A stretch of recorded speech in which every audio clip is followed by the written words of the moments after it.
Hey everyone, this is Spring Hunter with the Conway Ministry Center.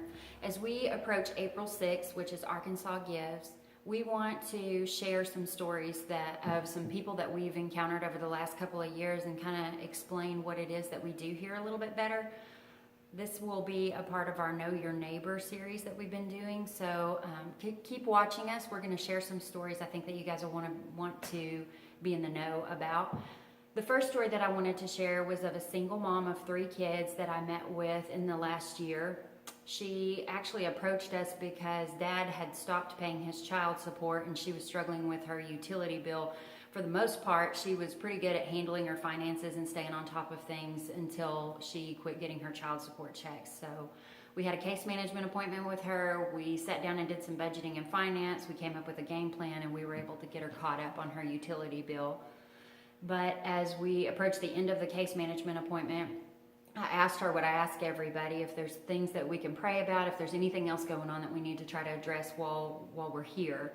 And she broke down into tears and began to explain that she had a 13-year-old son that was a good boy. He's an excellent student. He's involved in groups and extracurricular activities. He's really involved in his youth group. He loves the Lord. He had been baptized. Just a great kid, and she had recently found out that he was struggling with pornography addiction and that had been going on for quite some time. And as she was beginning to understand the depth that he was involved in that, she realized that he was struggling with depression, that his heart was really hurting because he felt like he should be able to beat this thing because he's a born-again believer, and yet he was struggling with this addiction. So we sat and we came up with a game plan on how she could help her son attack this addiction and put the tools in place to help him, pull him off of a smartphone, limit his internet exposure in the home, get him on an analog phone to where he couldn't access internet at school, and put the tools into place that she could as a parent.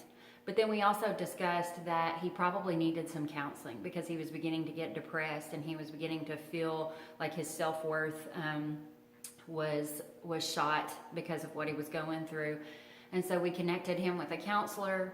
She met with the youth pastor and got a mentor in place for him so that he could be successful in overcoming his pornography addiction. So we do a lot more at the Conway Ministry Center than just help people with utility bills and rent payments. We try to help them deal with the spiritual issues that their families are facing.